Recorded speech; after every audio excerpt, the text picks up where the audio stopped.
Hello, students and parents and any community members that are interested in integrated math 3 for the 2021-22 school year. Super excited to be back to school. My name is Mrs. Aidt. This is my 16th year teaching at the high school. I have two kids. Both of them are graduated from Benicia High. And this, again, really looking forward to being back this year. So for integrated math 3, I'm going to take you guys to our Google Classroom. So that's where a lot of the mechanics of the class happen. So here it is. Okay, and this is actually not math 3. Here we go. So here's the period 1 math 3 Google Classroom, and then here's the period 5. They're exactly the same, completely identical.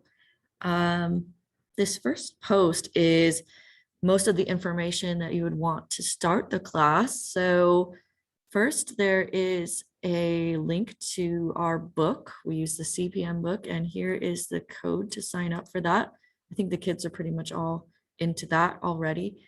And then here is a software that we use called CudaWorks. It helps us do practice problems on the computer. And here's the course key to log into that.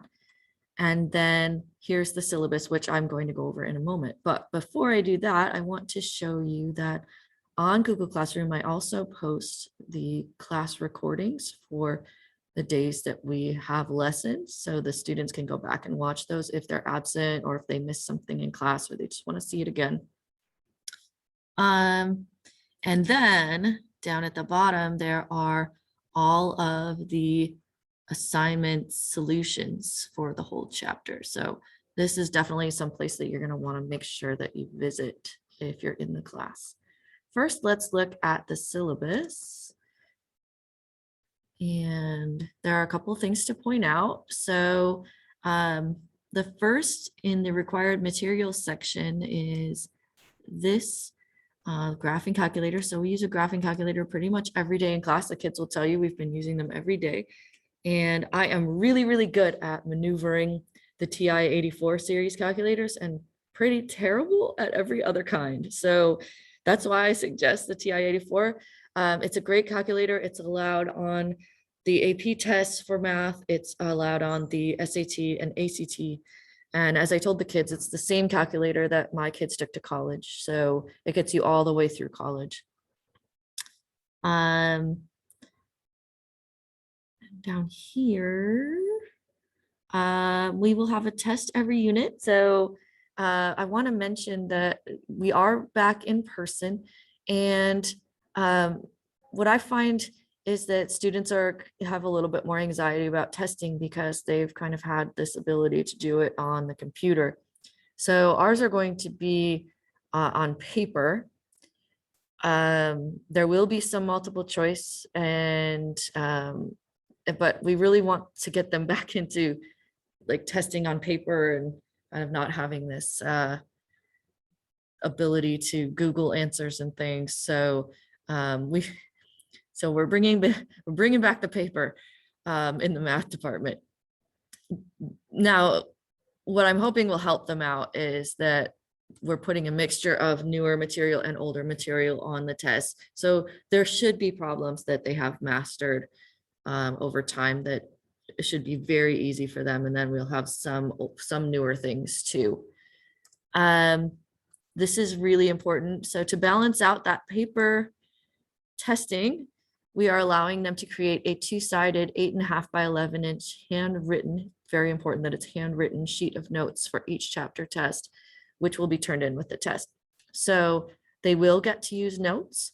They have to make their notes, but to be honest, that's an excellent way to study.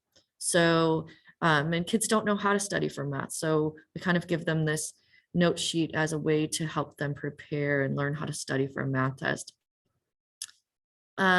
This is probably the most important thing I'll say. Academic integrity is extremely important to me. And as we're coming back to working in a classroom, I want to make sure that the kids are not sharing what they're not supposed to share. I know that became easier to do when everyone was at home, and they may have felt like they were helping each other out, but now that we're back, we need to make sure that things are being shared that are only supposed to be shared. I hope that makes sense. Okay, so to talk about assignments and homework, I'm actually going to switch over to this, which is our assignment sheet. So at the beginning of the chapter, each student will receive one of these assignment sheets. It gives them the assignments for the whole chapter. Notice we're all the way up to here now. And this column is the classwork. So these are the problems that students will do in class. Sometimes I don't finish. I think this day in particular, I did not finish one of these problems, but we did it the next day. So none of these problems should really be expected for the students to do. And if there's videos that I post, it'll be on these problems. And then this column is the homework problems. Each classwork is worth 5 points. And if they do it completely, I put a stamp here. So you can ask your kids to see their stamp sheet. And if they do their homework completely, there should be a stamp here. This is 5 points for classwork, 5 points for homework, for a total of 10 points for the day. If you're in Aries and you see that your student often has 5 out of 10, that's probably most likely because they did the classwork and not the homework. So if you're looking at a 5 out of 10, that's probably why. If a student does not complete the homework, they are allowed to turn it in for late credit. So that's up to 60% of its original value. So a 3 out of 5, all the way up until the day of the chapter test. And when I made this stamp sheet, I wasn't really sure when the chapter test would be. So I'm going to write this in with the students. And that is basically, I think, almost everything you need to know about Integrated Math 3 to get started for the school year. Again, I'm super excited to be back. I think the kids are too, and hoping for all the success in the school year. Thank you, everybody, and thanks for watching.